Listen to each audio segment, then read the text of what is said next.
Hello, everybody, and welcome back to episode number 212 of Chapter Tactics, where we go over tactics and strategies to help out both new and veteran players alike.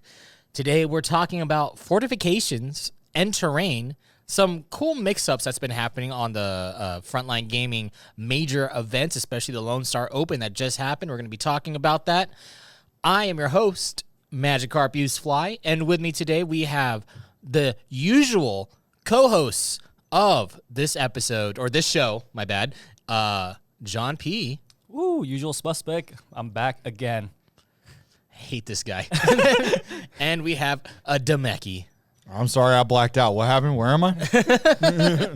So, if you guys don't know us, we are the people over at Dice Check at youtube.com/Dice Check, and we are here getting all up in your ear holes and just destroying them when we're filling you guys with terrible knowledge. Do not ever listen to us. We're all bad. We're bad. Yeah. We're bad people. We're bad players. We're going to talk about terrain. Yes. Yeah. No, sorry. It sounded like you were continuing. Yeah. I was waiting for him to continue. And then yeah. Yes.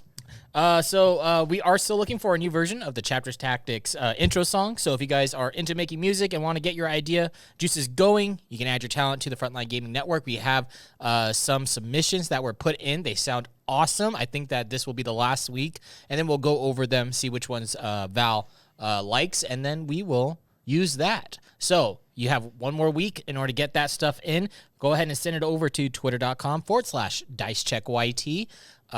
You can upload it to like Google Drive and then share it on Twitter that way, or you can upload it to SoundCloud, anything like that. If you're musically inclined, you probably know how to share your music, so just go ahead and do that, and we'll take a listen to it and send it over to Val and all that good stuff. Yeah. So I've gotten some messages about people asking about like what we're expecting from the theme. Mm-hmm. Do you have a description of like what people are, Yeah, just a revamped Chapter Tactics intro. Okay. So like the regular dun dun dun dun, just like redone. Put in some air horns. If you just make it all air horns, I'll put it as the outro. Yeah, But an occasional, oh my God! Make it God. wow. Yeah.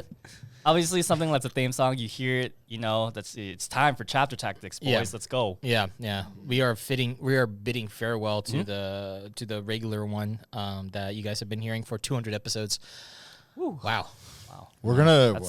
It's gonna be on the soundboard. You might hear it occasionally. Yeah. It's a funny song to me. Like, 200 episodes is 4 years. oh my God. Oh my God. All right, so let's do a quick roundtable of what happened last week. We all finished our league games. Yes, we we were did. done with our league over at our local game store. Funny story, we talked about the league that we were in, and the person that is in charge of the league messaged us and was like, "Oh, hey guys." And so like now they know that we're part of Chapter Tactics. But yeah, we finished up our league games. How did everyone do? John P., you want to go first? Yeah, so I went a solid 2-3. I lost to these two lads here and one of the Necron guys. I beat Yukari and Grey Knights. All very fun matches. But yeah, I think I finished 5th in the pod, which means I stay put. I don't advance or go down in the pod, so stationary.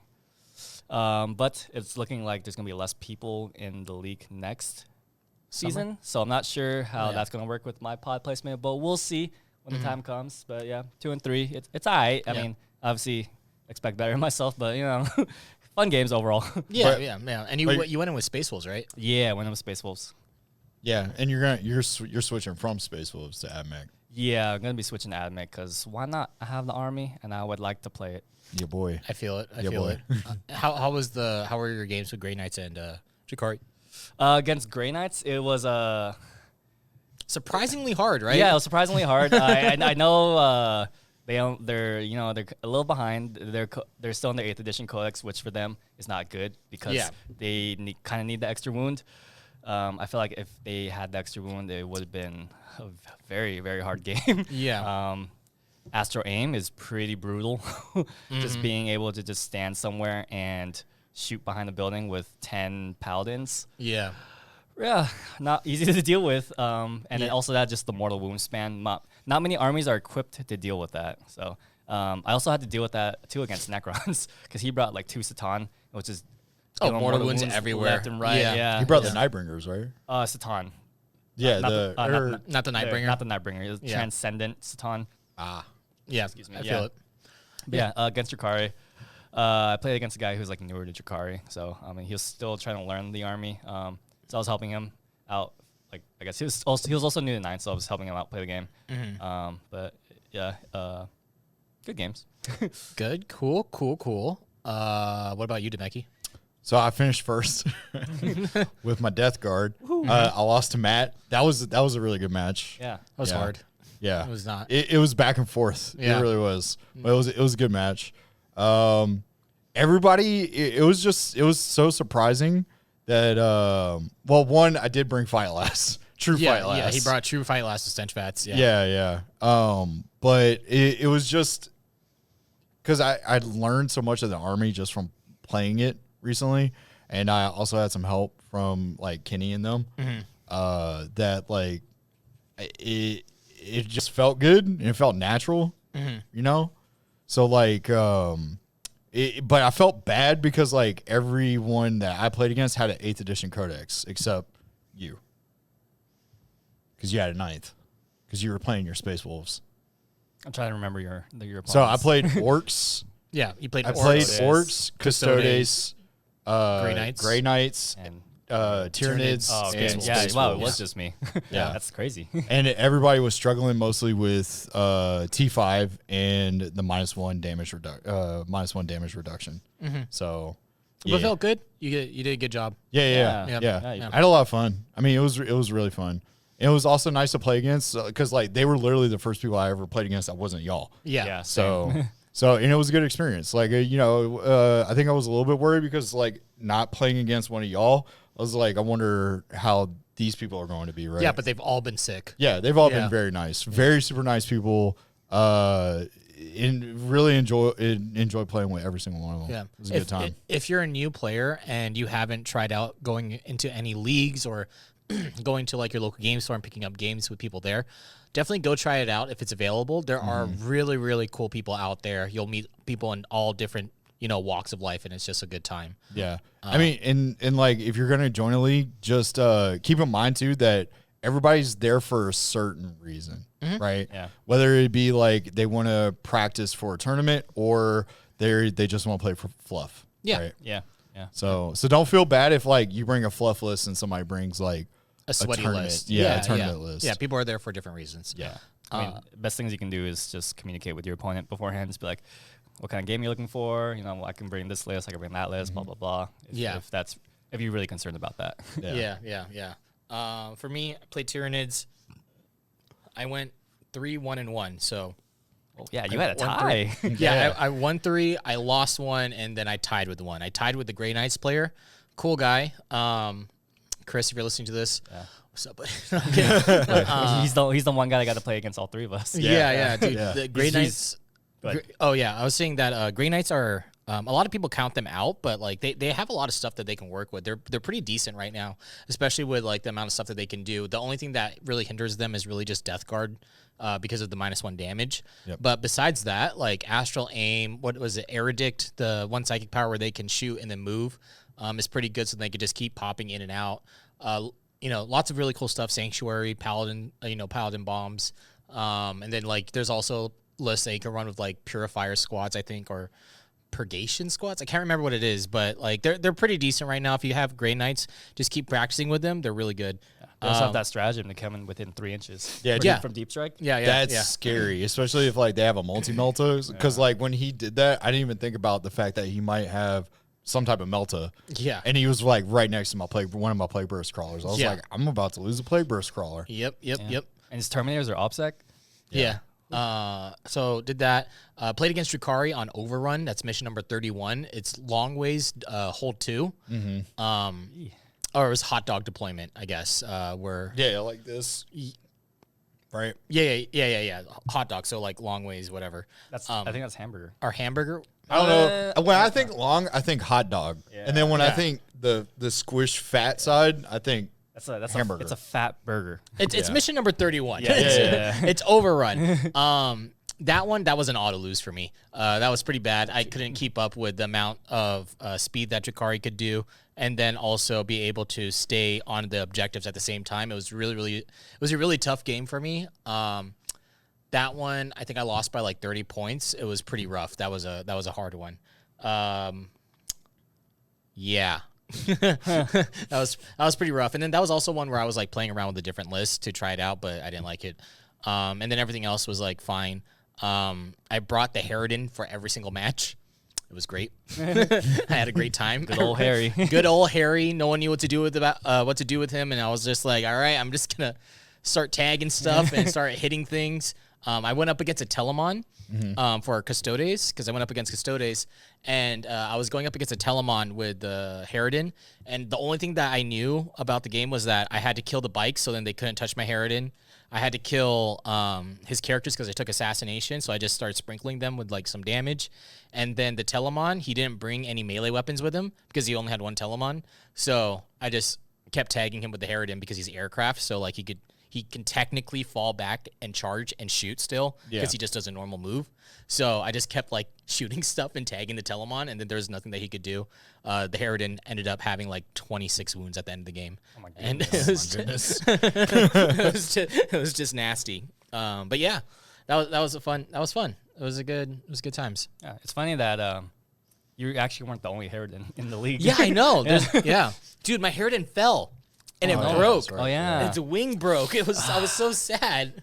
Luckily, you had glue though. Yeah. No, the store had glue. I didn't bring my super glue that day. Oh. Yeah. They didn't make you pay for it, right? No, they didn't. Okay. No. Oh, thank God. So, I mean, well, what about the next league? Are you switching? Because I know John P and I are switching. Are you switching? You're switching to Drakari, right? Yeah, I'm switching to Drakari. And you're switching to AdMech. Yeah, sir. I'm probably gonna switch over to Demons just because I want to try it out, see how that goes.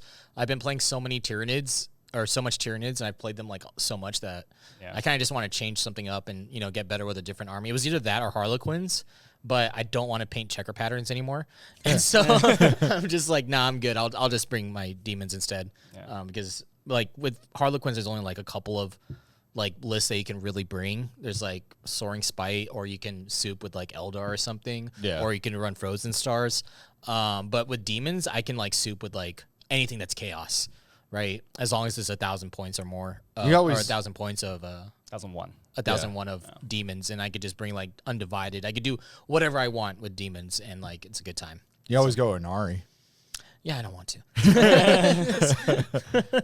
All right, so John P, do you have a did you know? If not, it's okay. I do. Give me 1 second to look at my I'll fill the time. my Check this out. cellular phone. Okay, here we go. I've been thinking on the long way home. All right. Did you know that Lehman Russ, surprise, Space Wolves fact. Okay. Did you know that Lehman Russ, Primarch of the Space Wolves chapter, once had a duel with the one, the only, Lion L. Johnson, Primarch of the Dark Angels. Hey, my boy. That's him. The duel lasted a day, leading up to Lehman Russ's second ever defeat. So Lehman Russ has only lost to Lionel Johnson and the God Emperor himself. And even now, whenever the two legions meet, Space Wolves and Dark Angels, they have a duel with two guys just to like commemorate that Primarch fight that they had. So, Just two random dudes. yeah, just like Nice. You fight, you monkeys fight. That's terrible. Yeah. Well, I mean, it's like it says here that they pay homage to that fight, so maybe That's like cool. maybe it's like an honor to do it. It's like every boxing match is just an homage to. I don't know anything about boxing. The original boxing fight. Yeah, the between- original boxing guys. Boxing guy won. This Rock'em Sock'em Robots. That's what it is. yeah, It's just- What was the one where like it's the two robots and you like? That's Rock'em Sock'em Oh Robots. yeah, it is Rock'em Sock'em Robots. What's wrong with me? Anyways, so that's our Did You Know for today, where we just go over a little bit of some lore behind 40K and stuff. Now, Before we go into the main topic for today's episode, this show is brought to you by FrontlineGaming.org, where you can get amazing game mats for not just your 40K games, but almost any tabletop game out there. Purchase miniatures at a discount and join some of the largest 40K events in the industry. They also have the largest 40K podcasting network in the business with shows like Signals from the Frontline, Chapter Tactics, which you're listening to right now, 40K Game Changers, 40K Stat Center, Grim After Dark, and more. That is frontlinegaming.org, or you can click on the link in the description of this podcast and all the social media goodies out there. Now, enough of this upkeep. Let's get on to this actual topic here. And you know, you guys close your eyes. I'm going to speed through this real quick. You guys ready? Mm-hmm. Here, okay. I'm gonna spin you guys a tale. If you're driving, please don't close your eyes. With the way that FLG did the Lone Star Open, the most recent major event in 40K, players alternated terrain placement until the table was completed, giving you more options when it came to deployment, how to protect yourself from strong shooty armies, and even gave you the option to bring fortifications. What do you guys think about the changes? What are some concerns? And should this be something that all events should do? Boom, there it is. Do you guys know, have you guys read the packet for it? No, I haven't read the packet for it. The first thing that I was already about to ask was like, was there additional time to set the terrain? Yeah, so the way that it worked out, let me pull this up real quick. Mm-hmm. Sorry. Because if anyone's unfamiliar with a tournament format, normally you have 3 hours to complete the match. That's an hour and a half apiece between you and your opponent. Yeah. What they did was that you would have 10 minutes where you would just do the terrain stuff, right, and do all your pregame stuff before you start doing your deployment. So they gave you already a 10-minute table or a 10-minute timer to do everything. Okay. Were there actually? I mean, you're looking up right now, but were there additional rules? Yeah, I got terrain you. Placement. I got you right here. So these are the terrain guidelines from the mission pack for the Lone Star Open, which is the most recent major that just happened. Okay. And we'll go over who won and everything like that because it's actually pretty interesting. But these are the guidelines. So you have 3 different terrain maps for the Lone Star Open, and you can see it on the packet. Obviously, you guys can't, but you know it's pretty standard. It's a pretty standard setup. So prior to each game, players will use a total of 10 minutes of time off of the clock to settle pregame actions and adjust terrain. Terrain will use the keywords shown in the images, which range from anything from obscuring to light cover to defensible, breachable, things like that, right? So the rules for placing the terrain is that terrain is divided as shown in the images below. It's like the table's just cut in half, right? Yeah. And then each player had like 5 pieces of terrain that they could move around. Okay. The defender chooses their table side, and the players separate the terrain. And then each player, starting with the defender, alternate placing one piece of terrain from their half of the terrain in their table half at a time until all terrain has been placed. Terrain must be at least 4 inches from a table edge or another piece of terrain. And terrain marked with an asterisk must be at least 6 inches from another piece of terrain marked with an asterisk. And yeah, that's pretty much it. It was just giving the players options to move the terrain around. Yeah, you guys can't see it, but here's the. It's like this. Okay. Cool. Okay. Oh, so it's split in half essentially. Yeah, it's basically split in half. Okay. Yeah. I don't know why. The way I was imagining is you get to decide what's in your deployment zone, and then what's in no man's land is just predetermined. But No, it's just like split in half. Yeah, this makes sense. Yeah. So that's the way that they did it for the Lone Star Open, and it's actually pretty interesting. I think that it opened up a lot of avenues, and it helps against things that are very shooty. You know, like the AdMech problem, right, where people just get shot off the board turn 1. Jakari, same thing. People get shot off the board turn 1, or they just get charged, and like there's nowhere for you to really hide like your vehicles or anything like that. But I feel like that this way, it gives players options on what they're allowed to do. Right. So what do you guys think about that setup so far? I like it. Yeah. It's different. I mean, it adds like I guess a whole new layer of strategy that people have to consider.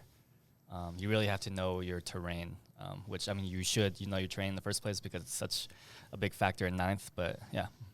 A lot. It takes out the factor of people going, well, I lost my match because the terrain was bad. Yeah. Right. Yeah. It gets rid of that problem, and I think that runs rampant a lot when it comes to these events and everything like that. And if you're running an event and you have like terrain that you can use, but you don't know how to use it, just have the players set it up. Yeah. And like the players like probably already know how to do it. Yeah.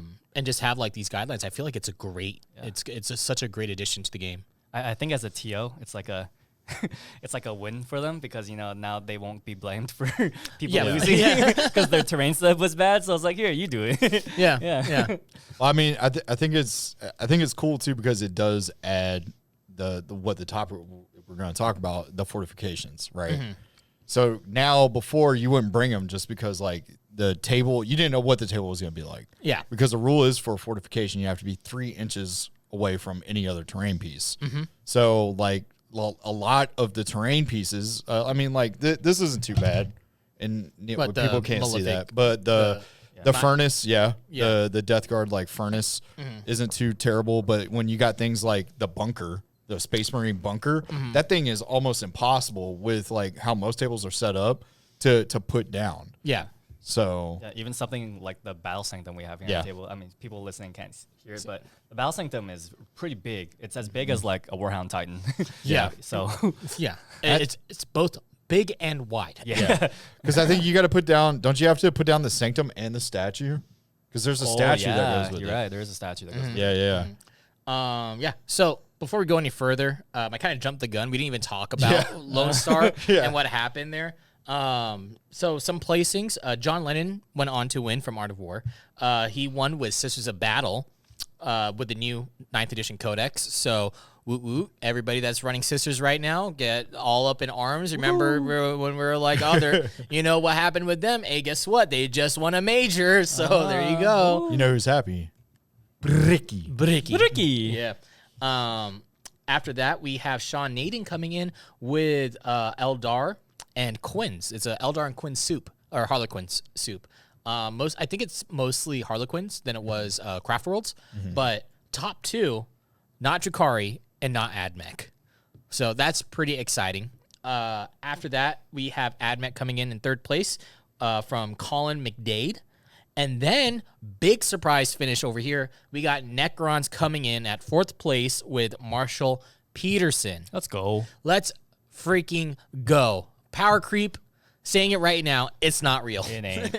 Yeah, what was this about Codex creep? Because Necrons just won. Came in 4th. Yeah. They came in 4th. They placed top 4. Yeah. That's by no stretch of the means like an easy task, especially at a major. This major was 190 players large. I think 30 of them dropped out. So like we're looking at 160 players, and this guy gets top 4. That's crazy. That's such a good that's such a good performance.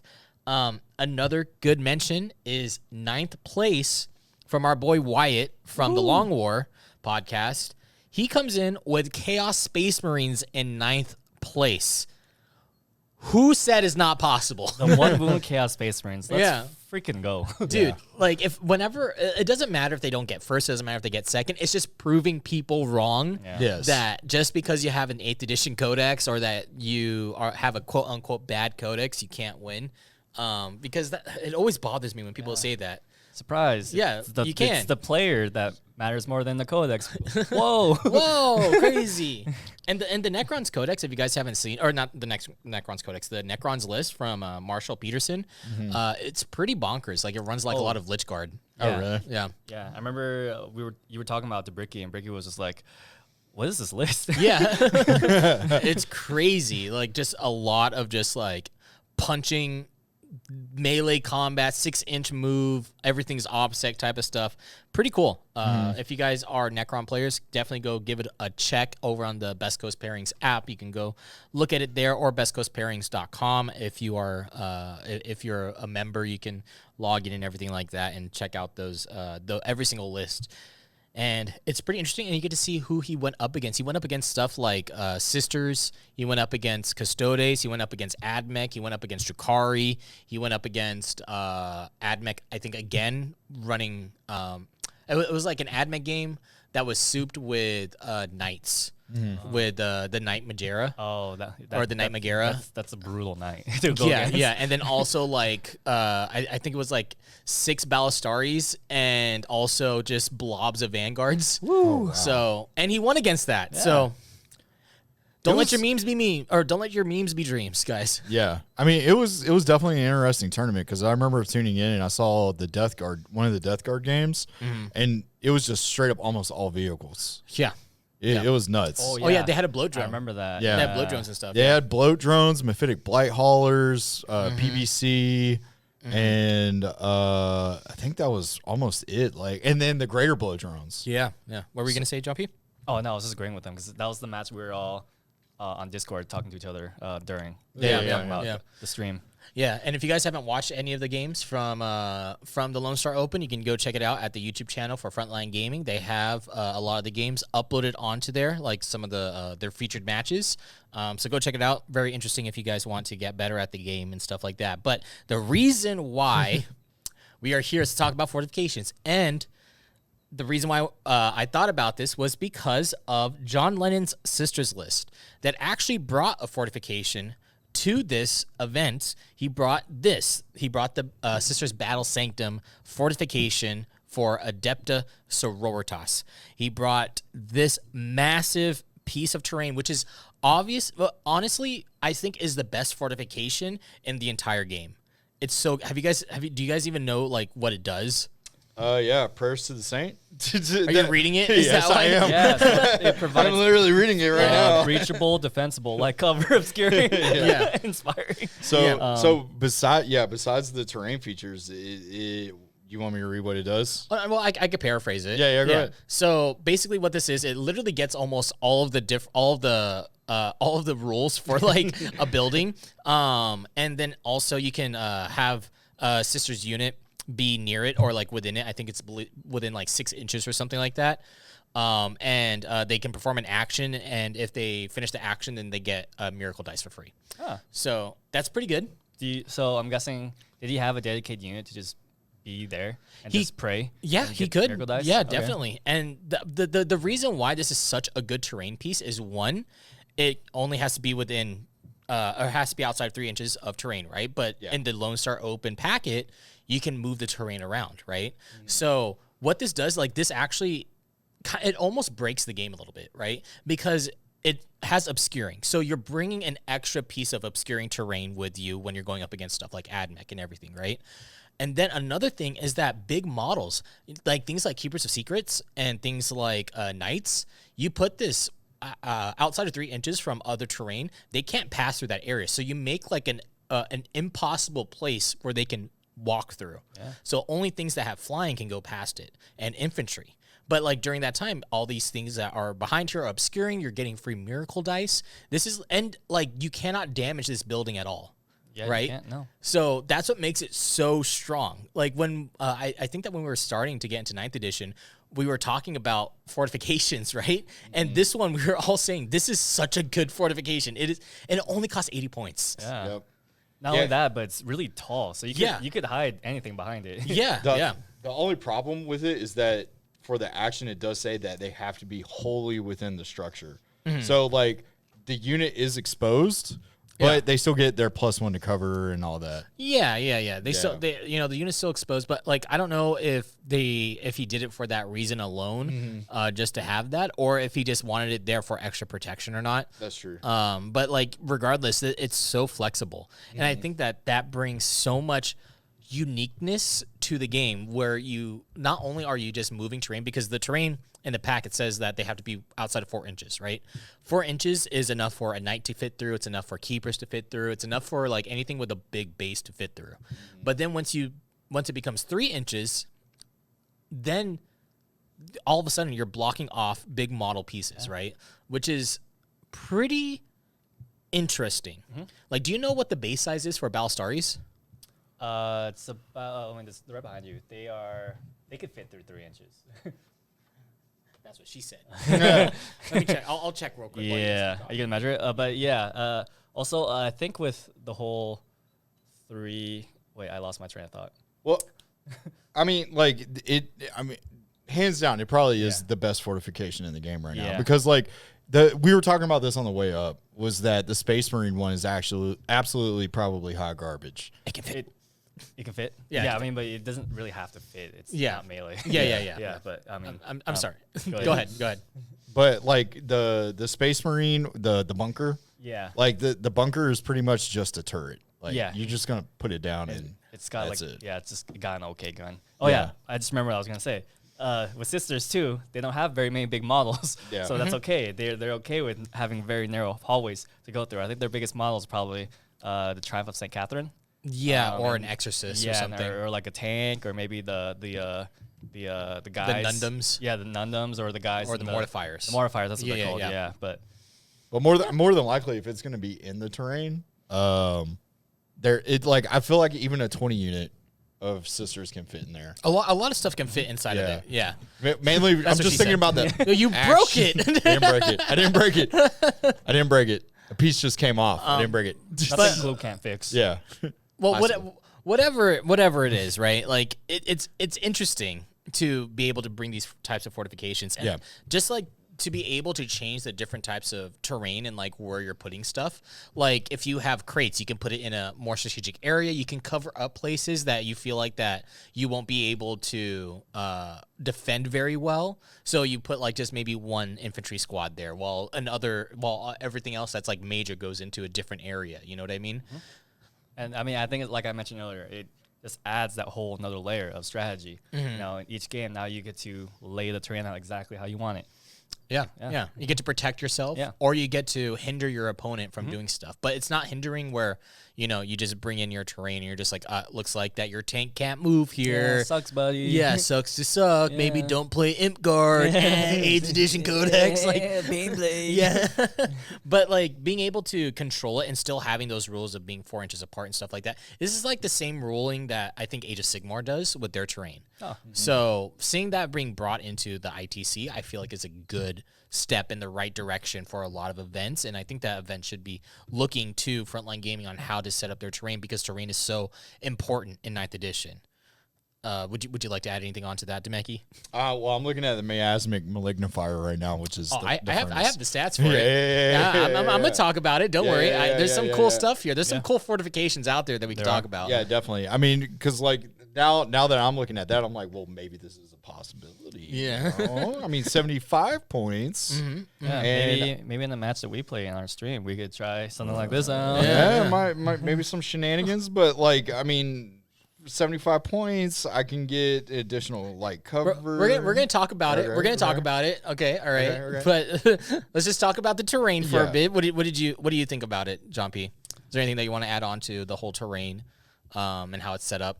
Yeah, I mean, I think we mentioned it earlier, but it definitely feels less bad for you knowing that you're in control. Yeah. Like, you get to set it up. It feels more like, you're setting up your own base, like Yeah. there is more prep that goes into it, like this is your land. You're putting buildings where you want to protect them, not just some predetermined thing that, you just showed up to.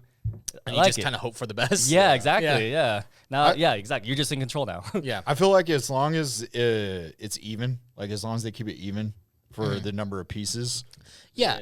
then Yeah. it should work great. Yeah, I mean, like people will probably default to some type of symmetry between the two table sides, but I think that the good players will really use it as like more of an exploit to get more bang out of their buck. Yeah. you know? The only thing that I'm thinking of that might fall off or get forgotten about when it comes to this is certain pieces of terrain. So like anything that is difficult ground, like people might be like, well, I'm just going to stick it in the corner. That way I don't have to worry about it. Yeah, that's true. That's So- true. Yeah. But if you're Death Guard, you would put that in the front and center. Yeah. Right? It's true. If I can't move past it, you can. Oh wait, no, you have No, an he exhonorable. can. Yeah, He yeah. ignores it. Yeah. Yeah. So you put it front and center. Everything except most of my vehicles. Ignore it. Or like if you do have difficult ground or dense or something, you can put it in front of an area that you want to protect, or Yeah. like something that you don't want to get charged turn one, right? Right. Like there's so much different avenues that you can go. I feel like that we're kind of circle jerking it here a bit. I'm just so excited because this sounds like such a cool way to play the tournament scene. I feel like it just brings more to it. But I guess we can move on because we've kind of like punched it into the ground a little bit. We beat that dead horse. Beat it. Hit the table, Jumpy. Hurt my hand. All right. So, Now, before we go into breaking down some fortifications here, what are some fortifications that you guys would want to see on the table or that you would want to bring? And actually, give me your guys' thoughts about fortifications before we talk about, before you found out about this tournament packet and how terrain was set up. Like, what do you guys think about fortifications in 8th edition, going into 9th edition, after the fortification rules change, and then up until now? Like, what did you guys think? I mean, I thought they were just cool, like army themed pieces. Most of the time, I mean, that's exactly what we use them for when we do our battle reports. Because the thing was like when the rules came out with 9th and the rules for the fortifications or the update, because it was more like of an update, and they said like they can't be within 3. I automatically thought, well, I mean, there's no way I'm going to be able to fit this around this rule. More than likely, so I won't bring it. Yeah, because it's 75 points from my 2,000 points as well in order to build my force. So I'm not even going to think about it. Yeah, you're not even going to risk the chance of not being able to bring it. Yeah, I feel bad. Yeah, because I mean, 75 points is like, I don't know. That's Is that one Terminator? yeah, it's like one Terminator. It's like one Death Shroud Terminator because they're like 50 points. Yeah. That's funny. Yeah. For me, as a Space Marines player, obviously we don't have many centerpieces, especially I think for Space Wolves, all I would have is Logan Grimnar. So I saw the Hammerfall bunker and I was like, oh, that's pretty cool. That'd be a neat little centerpiece that I guess like a little cute little project I could do because I'm never going to be able to bring it to a game. Yeah. But now I might consider it. But I mean, this Hammerfall doesn't look great. It hits on force. It costs 175 points, which is the same points as a Redemptor Dreadnought. Or it can die. It can die. Yeah, it can actually die. But yeah, I mean, I haven't looking. That's just like me just looking at the stats. I don't know exactly what it does. I know it does have some interesting weaponry that might be useful, but yeah, and there's one that I think is really cool though. The Necron Monolith. Oh, yeah. That one. That one is super cool. It's really expensive. It's like almost 400 points. Yeah. It can deep strike, and you can bring things out of deep strike from the I don't monolith. think it's a fortification, though. It's not? No, I don't think so. I'm pretty sure it might just be a Lord of War. Delete this. Or something. Delete this. But I'm not 100% positive. You guys have the app, so you guys might be able to find it. Oh, no, that's fast Lord of enough. War, huh? Yeah, that's that symbol. Yeah. Delete that's this. A Lord of War. Yeah, fortification is this. But before this podcast, I was looking at fortifications, and I was like, I don't remember the monolith being in there. Man. Yeah. Yeah, because like what I mean, Chaos Demons, is it only Nurgle that has? No, I'm gonna blow your guys' minds with some of these fortifications that I have. Oh on here. really? Oh yeah. Oh, really? Yeah, You've done your research. I did my research on some fortifications. Because like all I know is the Nurgle trees, obviously the Batum Sanctum, Spore Cyst. Yeah. The Furnace, or AKA Miasmic Malignifier. Yeah. And the Bunker. Yeah. That's all I remember. Yeah. Now, going into 9th edition, I was very excited, especially when the 9th edition rules dropped. A lot of the Tyranids players were very, very excited because our Spore Cyst got a points drop, right? And during that time, we were like, oh, man, it's more primary based now. And so we got really, really hyped with the Spore Cyst because it was a fortification that we could bring that was fairly cheap.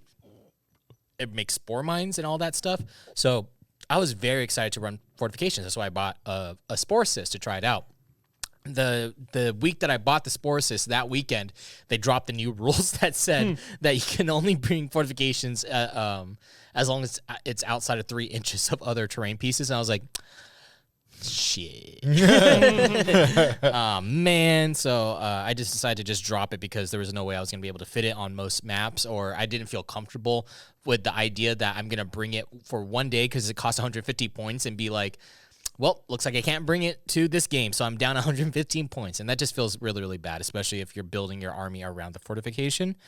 But with these new rules, you know, I looked at a lot of fortifications, and there's some that I think are really, really interesting. Do you guys want me to run through them with you guys, or you guys want to read them off one by one? Yeah. Go ahead. Go. All right. Yeah, do it. Okay. So the Spore Cyst, this one, it's 115 points. The reason why I think it's a good model is because, one, it deep strikes on turn 1. Like, you can bring it out, right, after deployment. Like a drop pod? Yeah, like a drop pod. 9 inches away, right? every single turn, it spawns 3 spore mines, right? Outside of it spawns 3 spore mines 6 inches within it. Okay, and then if it shoots its gun only has a 9-inch range. However, I think that you might be able to cheese it where you can give it synapse, and then you can actually. Oh wait, no, never mind. Don't quote me on that. Don't quote me. Never mind. Cut it out. But like either way, it comes in. It has a 4-up save. It's T6. It's like garbage. Like no one wants to shoot at it, right? It is a monster, so Bring it down. you could bring it down off of it.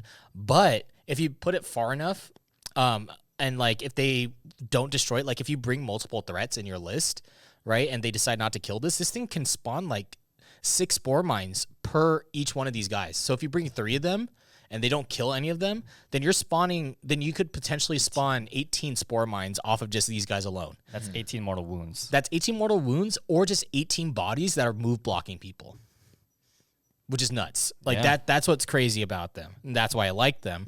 You could probably give them a 5-up invuln if you really want to. But I think that they're a great fortification piece.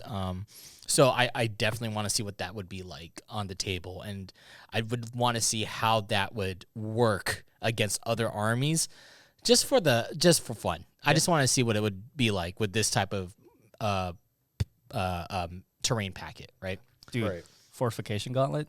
Yeah, let's go. Mine actually shoots I brought too. the battle sanctum. He can't die. I win. Do you want to talk about any of the next one, Demeki? Yeah, so the Miasmic Malignifier, 75 points. It has a gun. It can shoot. Wait, what's Yeah. the gun on it? So the gun is called the Noxious Stink. So it's just what comes out of it, essentially. But it's 6 inches, heavy 2d6, 4-1, 1 damage. The ballistic skill, though, on the feature is 6. But it doesn't matter because it's a flamer. Yeah. Yeah. So it's a flamer. It auto hits.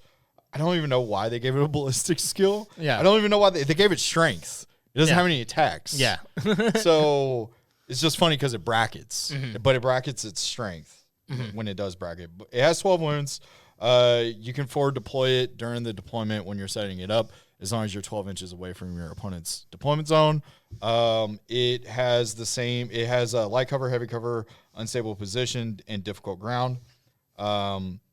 Once it's destroyed, its little pox furnace that comes with it is also destroyed. The other thing is that it provides 6 inches, within 6 inches of it provides light cover, but you have to be wholly within 6 inches. The other thing too is that it also gives -1 to hit. Only if they already are in the benefit of cover. Right. So if they have the benefit of cover already, and then they're wholly within 6 inches of this guy, then they get -1 to hit. Yeah. hit So instead. if you set it up right, because you got to be 3 inches away, so there's another 3 inches that you can get off of that into another terrain piece. You set it up that way. You put your guys in there, so now they have double light cover, so double armor +1 to their armor save, and they have -1 to hit. Yeah, you could So- put your DST inside of a terrain piece. Yep. And like literally nothing can kill them at that point. So it's not terrible. It's pretty good. Yeah. It blows up on a 4-up, and it's D3 mortal wounds.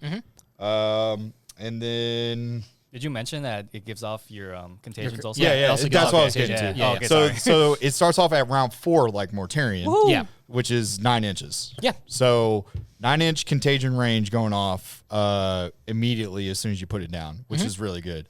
The only thing though is that it can't get the Warlord trait for your play company. Yeah. So that's the only downside. So all it has is just Nurgle's Give. So Do you think giving it a warlord trait would be useful? yeah, because if I could give it Mortarion's Anvil, I could say you can't re-roll. I think that you're also forgetting a really big key factor to this. What's that? It's toughness 8. Oh yeah, it is T8. Yeah. It's T8. No one wants to shoot at this. No. Yeah. Who would want to ever shoot at this fortification that's T8? It's 75 points T8. Yeah. Yep. Pass. And Yeah. it has vehicle keywords, so you can get Bring It Down. Yeah, you can bring it down. But like again, If you're shooting Why? at this, then you're not shooting at Mortarion. You're not shooting at PBCs. You're not shooting at DSTs. It's such a great. It's just an extra oomph that you can bring that no one wants to deal with, but it's there. Dang, Space Marines do have the worst.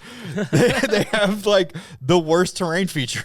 Nah, there's a cool one. You want to read this next one? Are we talking Bastion? Yeah. It's huh. unaligned. Yeah, it's unaligned. Okay. So there's Yeah. a Chaos Bastion and an Imperial Bastion. Yeah. We actually use the Bastion sometimes in our terrain setup, which is Oh, funny. yeah. It's that green centerpiece that we usually use. But yeah, this one pretty neat. It does not move, immobile. It can Most fortifications most are fortifications are, but this one specifically says immobile. Yeah. This one can transport up to 2 infantry units with up to a total of 20 models. Up to 10 models embarked aboard this model can shoot in the shooting phase, and you measure as normal. It can explode. Yep. You have to have a model on it, otherwise it fires as if it had no brain. Yeah, it fires fires the closest thing, right? Yeah, it can only fire at the closest thing. It has some pretty decent weaponry.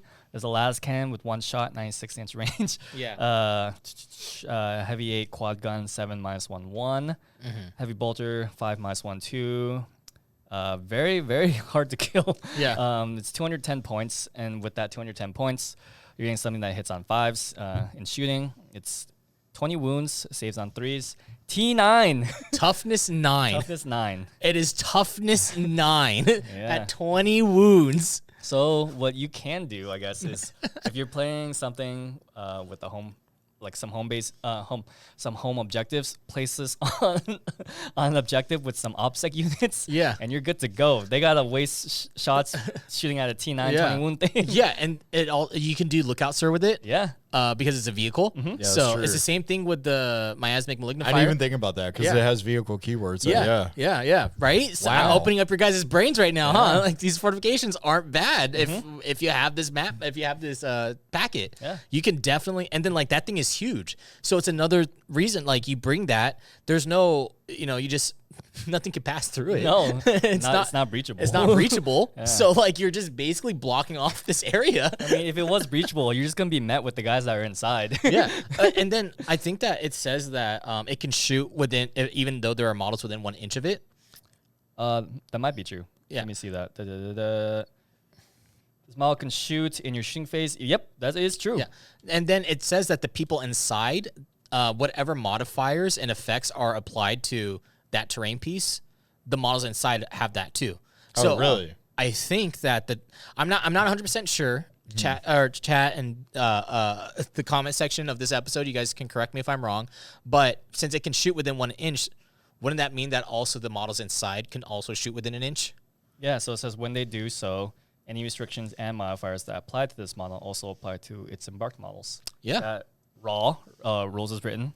Sounds to me like they can shoot. Within 1 inch. Yeah. And then they also use every single part of that terrain piece to shoot out of. It's like open top, basically. And wow. That's pretty I'm neat. looking at another one. Yeah. That's pretty neat. Dude, that looks like a dual disc. So Is that the Tau one? yeah, so Tau have a couple. They all move. Yeah. So they're fortifications that move. Yeah. They provide, like cover and all that. But the Tidewall shield line is essentially open top vehicle. Yeah. And that is a terrain piece. Mobile defense platform.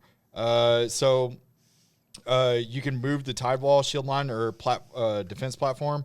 In the movement phase, neither a Tidewall shield line or defense platform can advance and charge. It has it can reflect shots back at the enemy. For each unmodified save roll of 6, you can in the shooting phase for a Tidewall shield line, the attacking unit suffers 1 mortal wound after they have finished shooting.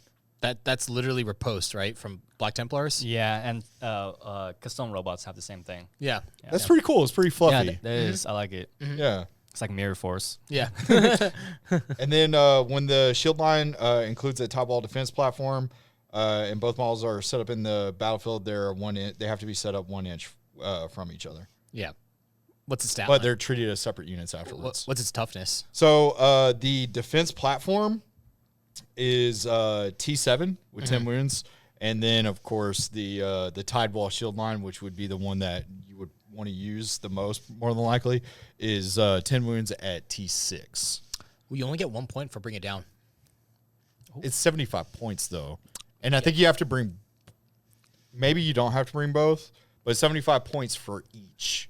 So if you have to bring both, it's 150 points. If you don't have to bring both, they're 75 points each. I have another one here that might be a little bit interesting. You guys ready? This is from Chaos. Chaos Space Marines. It's called the Noctilith Crown. This thing, and like I only put these in because they're T8 stuff. Okay. Right? Because it's pretty hard to get rid of something that's T8, and if they're really cheap, no one wants to shoot at them either, right? Yeah. So this thing is toughness 8. It's got 14 wounds. It's 85 points. It gives off a 5 up invuln and a 6-inch aura. Yeah, you have to be wholly within 6. Wholly within 6. And then the aura is bumped up to 9 inches on turns 2 and 3. So you have 9-inch auras, which all around it, including its base, you know, you're talking about like 9 inches away from it and then 9 inches behind it. That's 18 inches plus the base size of just a 5-up invuln save that you're giving off to your units. And it only costs 85 points. Dirt cheap. Yeah, that's pretty For cheap. 8 T8, 14 wounds. Yeah. Gives off invuln. It's essentially a character. Yeah, and then Psyker, I think Chaos Psychers can re-roll. I think that they can re-roll their psychic test or something. Yeah. Else. In addition, you can reroll psychic tests for Chaos Psychers, where they're within 6, which turns into 9, and then turns into 12. Also, Psychers attempting to manifest powers within 24 inches will suffer perils of the warp on any double result, other than just double 1s and double 6s. Yeah, and Chaos is not affected by this. Yep. Neat. It's pretty cool, right? So I thought that was only up to 9 inches on turns 2 to 3, but I get it just adds an extra 3 inches, right, on turns 2 and 3. Yeah, so 12 inches in total. Yeah, so max 12. Yeah.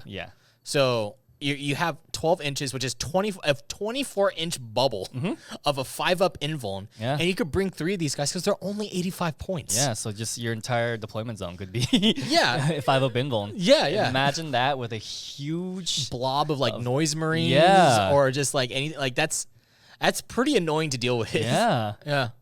Wow. And you can actually bring it now. That's what's cool, right? Or like I didn't look at it. Does it have forward deploy? Let's see. I think it has. I think you could do it maybe in 12 inches, outside of 12 inches. I don't see anything in here that says forward deploy. Dang it. But it is the vehicle. Yeah. Doesn't move. Does not move. Immobile. Yeah. Its weapon's pretty neat. 6-inch pistol D6, strength 7, -2 AP, 2 damage. Yeah. That's pretty cool. It's called Lashing Warp Energy. So it's just like power from the warp from the circle that's like... So yeah, it's just like stuff like that. Like there's some interesting fortifications that I feel like that now that we actually can bring them back if this packet stays where this is how events like start doing their terrain pieces. I know that that's like a Hail Mary if that's actually going to happen or not, because I don't think that a lot of events are going to adopt it. But I feel like that's healthy enough to where you can also start bringing some fortifications.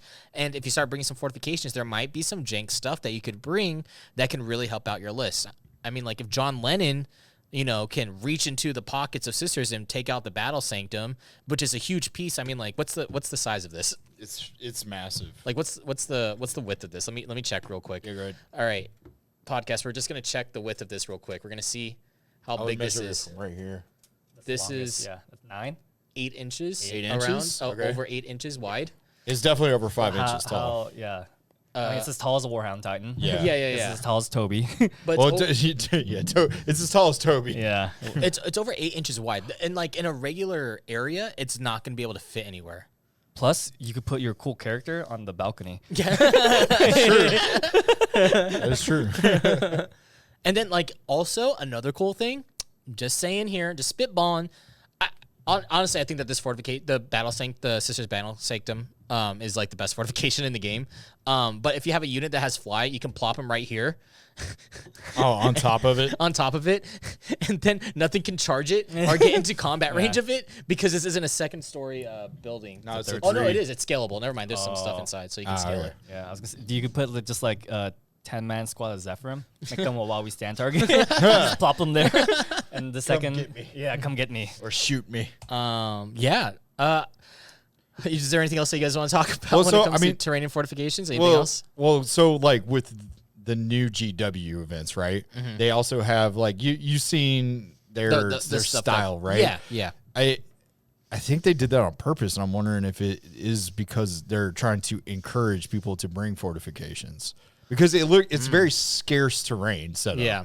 There's not much. Like, I remember the first time I saw it, I was like, dude, stuff's going to get shot off the board turn 1. Mm-hmm. So I'm wondering if they're doing that with the intention and the reason to try to promote players to bring the fortifications.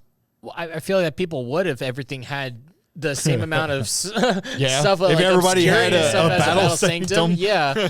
But like even my Spore Assist is like T6. That's not going to save me from a scarce terrain setup. Yeah. I mean, because most of the others, I mean, there are a lot of terrain pieces that can be shot off the board because they're kind of like vehicles. Mm-hmm. I mean, the Battle Sanctum and then the Fesulent Gnarl Maw, the trees, they can't be shot off. They're just there. They're just there. So, yeah, I mean, it's odd. I wonder if we're going to see more fortifications down the line, though. I'm wondering if, like, they're going to expand onto that because, you know, you got to make money, right? I hope so. I mean, I would love to see fortifications in more than just narrative games. Yeah. I would love to see it in like other games and like actual like competitive games as well because they're cool models and I would love to see them actually be used. Yeah. And like painting terrain is actually quite fun. Yeah. If you have the time to do it. Yeah. You just go hog wild with it. Yeah. You just go monkey brain. What about you, Jumpy? You have anything else you want to add on to this before we end off? Yeah, fortifications. Let's go. Bring them back. Bring them back. All right. That is it for today's episode of Chapter Tactics. If you guys like this, make sure you guys press the thumbs up button. Make sure you guys press like. Make sure that you guys are listening to the Frontline Gaming Network, where you can listen to all kinds of great podcasts. If you want to help support Chapter Tactics, you can check out patreon.com/Chapter Tactics. If you want to help support even the Dice Check crew, you can go to patreon.com/Dice Check YT. And if you guys want to check out our own content, you guys can go to youtube.com/Dice Check to check out more. If you want to listen to Chapter Tactics live and submit your questions and we'll answer them live on stream during the pre and post shows, you can do that as well by heading over to twitch.tv/Dice Check, and you guys can watch it every single Tuesday at 6 p.m. Pacific Standard Time. Besides that, if you guys have any questions that you guys want us to or like any suggestions on future topics for Chapter Tactics, go ahead and send us a tweet over at twitter.com/Dice Check YT. Yes. And I believe it's the hashtag Dice Check Podcast. Dice Check Podcast. Or actually, let's just do Chapter Tactics. So just you don't even just tweet at us and put hashtag Chapter Tactics at the end, and we'll consider your question for a future podcast episode. So that's it for us. We'll see you guys next time. Thank you guys for listening. Bye-bye. See ya. Bye-bye.